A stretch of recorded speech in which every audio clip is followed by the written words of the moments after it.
Hi everyone, welcome to my channel. ಇವತ್ತು ನಾನು ನಿಮಗೆ ಒಂದು ಸೂಪರಾಗಿ ಈಸಿಯಾಗಿ ಕ್ವಿಕ್ಕಾಗಿ ಮಾಡುವಂಥ ರೆಸಿಪಿನ ತೋರಿಸ್ತಾ ಇದ್ದೀನಿ. ಇದನ್ನು ಮಾಡೋದಕ್ಕೆ ಯಾವುದೇ ರೀತಿಯಂಥ ರುಬ್ಬೋದು ಬೇಡ, ಜಾಸ್ತಿ ಮಸಾಲೆ ಹಾಕೋದು ಬೇಡ, ಆರಾಮಾಗಿ ಬ್ಯಾಚುಲರ್ಸ್ ಕೂಡ ಮಾಡ್ಕೋಬೋದು. ಈ ವಿಡಿಯೋನ ನೋಡೋಕ್ಕೂ ಮುಂಚೆ ನನ್ನ ಚಾನಲ್ನ ಸಬ್ಸ್ಕ್ರೈಬ್ ಆಗಿಲ್ಲ ಅಂದರೆ ಸಬ್ಸ್ಕ್ರೈಬ್ ಮಾಡಿಕೊಂಡು ಪಕ್ಕದಲ್ಲಿರೋಂಥ ಬೆಲ್ ಐಕಾನನ್ನು ಕ್ಲಿಕ್ ಮಾಡಿ ಒಂದ್ಸಲ ನನ್ನ ಚಾನಲ್ನ ವಿಸಿಟ್ ಮಾಡಿ ಬೇರೆ ರೆಸಿಪೀಸನ್ನು ಚೆಕ್ ಮಾಡಿ. ಇದನ್ನು ಮಾಡೋದಕ್ಕೆ ನಾನು ಫಸ್ಟಿಗೆ ಒಂದು ಕುಕ್ಕರ್ ತೊಗೊಂಡಿದ್ದೀನಿ. ಇದಕ್ಕೆ ನಾನು 4ರಿಂದ 5 ಟೇಬಲ್ ಸ್ಪೂನ್ ಅಷ್ಟು ಎಣ್ಣೆನ ಹಾಕ್ತಾ ಇದ್ದೀನಿ. ಯಾವುದೇ ರೆಸಿಪೀಸ್ನ ರೈಸ್ ರೆಸಿಪಿನ ಮಾಡ್ತೀರಿ ಅಂದರೆ ಸ್ವಲ್ಪ ಎಣ್ಣೆ ಕ್ವಾಂಟಿಟಿ ಜಾಸ್ತಿ ಇರಬೇಕು, ಹಂಗಾದರೆ ಟೇಸ್ಟ್ ಚೆನ್ನಾಗಿರುತ್ತೆ.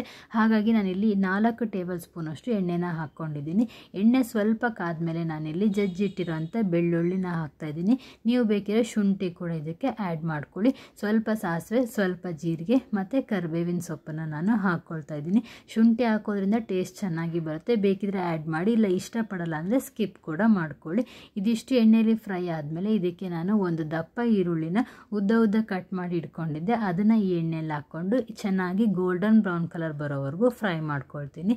ಯಾವುದೇ ರೆಸಿಪಿನ ಮಾಡಿ ನೀವು ಈರುಳ್ಳಿನ ಗೋಲ್ಡನ್ ಬ್ರೌನ್ ಕಲರ್ ಬರೋವರೆಗೂ ಫ್ರೈ ಮಾಡ್ಕೊಳ್ಳಿ, ಹಂಗಂದರೆ ಈರುಳ್ಳಿದೆ ಎಕ್ಸಾಕ್ಟ್ ಫ್ಲೇವರ್ ಚೆನ್ನಾಗಿ ಸಿಗುತ್ತೆ.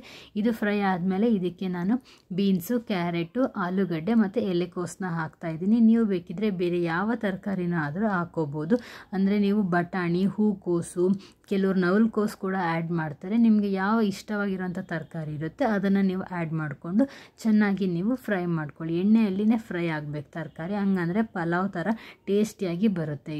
ಇದು ಅರ್ಧ ಫ್ರೈ ಆದಮೇಲೆ ಇದಕ್ಕೆ ನಾನು ಒಂದು ದಪ್ಪ ಟೊಮ್ಯಾಟೋನ ಚಿಕ್ಕದಾಗಿ ಕಟ್ ಮಾಡಿ ಇಟ್ಕೊಂಡಿದ್ದೆ, ಅದನ್ನು ಹಾಕ್ತಾಯಿದ್ದೀನಿ. ನಾನು ಲೆಮನ್ನ ಯೂಸ್ ಮಾಡ್ತಾಯಿಲ್ಲ, ನಿಂಬೆಹಣ್ಣನ್ನ ಯೂಸ್ ಮಾಡ್ತಾಯಿಲ್ಲ. ಹಾಗಾಗಿ ಟೊಮ್ಯಾಟೋನ ಸ್ವಲ್ಪ ದೊಡ್ಡದೇ ತೊಗೊಂಡು ಪೂರಾ ಚಿಕ್ಕದಾಗಿ ಕಟ್ ಮಾಡಿಕೊಂಡು ಟೊಮ್ಯಾಟೊ ಸಾಫ್ಟ್ ಆಗೋವರೆಗೂ ನಾನು ಚೆನ್ನಾಗಿ ಫ್ರೈ ಮಾಡ್ಕೊಳ್ತೀನಿ.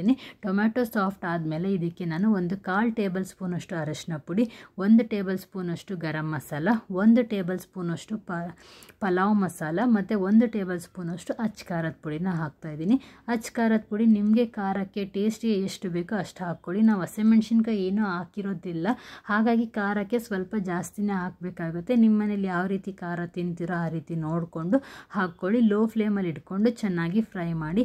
ಮಸಾಲ ಹಾಕಿರೋದ್ರಿಂದ ತಳ ಹಿಡಿಯುತ್ತೆ, ಹಾಗಾಗಿ ಲೋ ಫ್ಲೇಮಲ್ಲೇ ಇಟ್ಕೊಳ್ಳಿ. ಇವಾಗ ಇದಕ್ಕೆ ಮೇನ್ ಇಂಗ್ರೀಡಿಯೆಂಟ್ ನಾನು 1 ಟೀ ಕಪ್ ಅಷ್ಟು ಮಜ್ಜಿಗೆನ ಮಾಡ್ಕೊಂಡಿದ್ದೀನಿ, ಅದನ್ನ ಹಾಕ್ತಾಯಿದ್ದೀನಿ. ಮಜ್ಜಿಗೆ ಅಂದರೆ ಪೂರ ತೆಳುವಾಗೇನಲ್ಲ, ಸ್ವಲ್ಪ ನೀರನ್ನು ಹಾಕಿ ಮೊಸರನ್ನು ಇದನ್ನು ಮಾಡಿಕೊಂಡು ಹಾಕ್ಕೊಂಡಿದ್ದೀನಿ. ಏನಂದರೆ ತರಕಾರಿ ಆ ನೀರಿನ ಅಂಶದಲ್ಲಿನೇ ಬೇಯಬೇಕು, ಹಂಗಂದರೆ ನಿಮಗೆ ತರಕಾರಿ ಟೇಸ್ಟು ತುಂಬಾ ಚೆನ್ನಾಗಿ ಬರುತ್ತೆ. ಇದು ಪೂರ ಮಜ್ಜಿಗೆದೇ ನೀರು ಇರುತ್ತೆ, ಆ ನೀರಿನ ಕಂಟೆಂಟ್ ಅಷ್ಟು ತರಕಾರಿ ಅಬ್ಸರ್ವ್ ಮಾಡಿ ಸೈಡಲ್ಲಿ ಎಣ್ಣೆನ ಬಿಡಬೇಕು.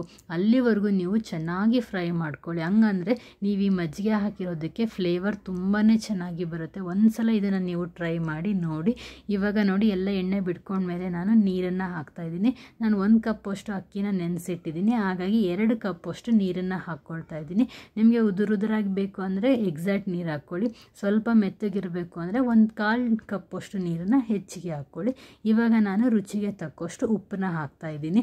ನಾನು ಯಾವಾಗಲೂ ಪಲಾವ್ ಅಥವಾ ಈ ಥರ ರೈಸ್ ಐಟಮ್ ಮಾಡಿದಾಗ ನೀರಿಗೆ ಉಪ್ಪು ಹಾಕ್ತೀನಿ, ಅಂದರೆ ನಮಗೆ ಉಪ್ಪಿನ ಅಳತೆ ಸಿಗುತ್ತೆ ಅನ್ನೋ ಕಾರಣಕ್ಕೆ. ತರಕಾರಿಯಲ್ಲಿನೇ ಹಾಕಿಬಿಟ್ರೆ ಉಪ್ಪಿನ ಅಳತೆ ಕರೆಕ್ಟಾಗಿ ಸಿಗಲ್ಲ. ಹಾಗಾಗಿ ಇವಾಗ ನೋಡಿ ಚೆನ್ನಾಗಿ ಇದು ಕುದಿ ಬರ್ತಾ ಇದೆ. ನೀರು ಚೆನ್ನಾಗಿ ಕುದ್ದಾದಮೇಲೆ ನಾವು ನೆನೆಸಿಟ್ಟಿರೋಂಥ ಅಕ್ಕಿನ ಇದಕ್ಕೆ ನಾನು ಹಾಕ್ಕೊಳ್ತಾ ಇದ್ದೀನಿ.